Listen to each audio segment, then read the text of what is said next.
কিভাবে নম্বর বেড়েছে হলফনামায় জানালো সিবিআই। চলুন এসএসসি সম্পর্কে আমরা বিস্তারিত তথ্য এই ভিডিওতে জেনে নেব। এসএসসি নিয়োগ দুর্নীতি তদন্তে গাজিয়াবাদ থেকে উদ্ধার হওয়া হার্ড ডিস্কের তথ্য যে অবিকৃত এবং আসল তা হলফনামা দিয়ে দাবি করল সিবিআই।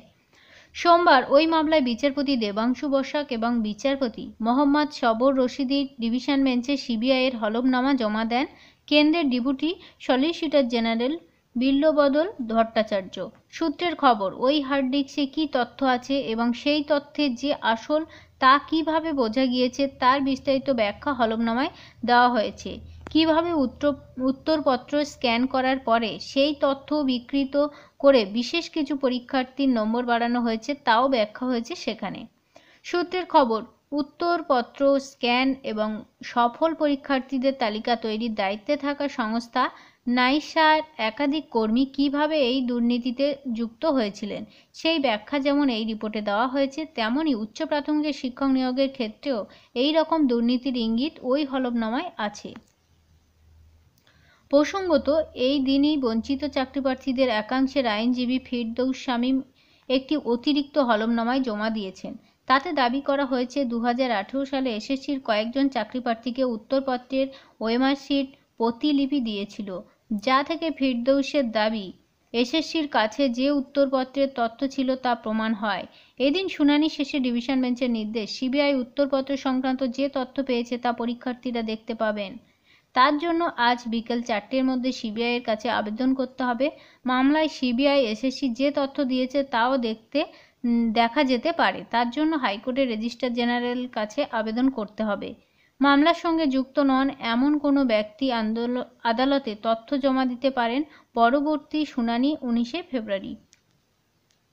সিবিআই সূত্রের খবর, নাইসা উত্তরপত্র স্ক্যান করে পরীক্ষার ফলাফলের তালিকা তৈরির বরাত পেলেও তারা স্ক্যান করার দায়িত্ব অন্য সংস্থাকে দিয়েছিল। তারা কলকাতায় এসে কমিশন এবং নাইসার আধিকারিকদের সামনে স্ক্যান করে সেই তথ্য নাইসাকে দেওয়া হয়। পরবর্তীকালে সেই তথ্য বিকৃত করা হয়। তদন্তকারীদের দাবি, কোনো পরীক্ষার্থীর লিখিত এবং টাইপিং পরীক্ষার নম্বর বাড়াতে হবে তার তালিকা নীলাদ্রি দাস সহ নাইসার আধিকারিকদের কাছে গিয়েছিল। পরে নীলাদ্রি পৃথক একটি সংস্থা খুলে পঙ্কজ বনসাল সহ নাইসার কিছু কর্মীকে সেই সংস্থায় নিযুক্ত করেন। অভিযোগ, নাইসার সার্ভার থেকে তারা যাবতীয় তথ্য হাতিয়ে নিয়েছিলেন এবং পরীক্ষার্থীরা কমিশনের কাছে আরটিআই করলে নীলাদ্রিরা সেই তথ্য সরবরাহ করতেন বলে খবর। প্রসঙ্গত, পঙ্কজের বাড়ি থেকে 3টি হার্ড ডিস্ক উদ্ধার করেছিলেন গোয়েন্দারা এবং সেই হার্ড ডিস্কে অন্যান্য প্রাপ্ত তথ্যের সঙ্গে মিলিয়ে দেখা হয়েছে বলে খবর। তদন্তকারীদের দাবি, তাতেই আসল তথ্য ধরা পড়ে এবং দেখা যায় এসএসসির সার্ভারের সঙ্গে সেই তথ্যের মিল নেই। ডিভিশন বেঞ্চে মামলার গতি প্রকৃতি নিয়ে অসন্তুষ্ট বিতর্কিতভাবে নিযুক্ত শিক্ষকদের অন্যতম আইনজীবী তথা তৃণমূল সাংসদ কল্যাণ বন্দ্যোপাধ্যায়ের বক্তব্য, বিচারপতি অভিজিৎ গঙ্গোপাধ্যায় যেভাবে মামলার বিচার করতেন এই ডিভিশন বেঞ্চও সেই পথে হাঁটছে।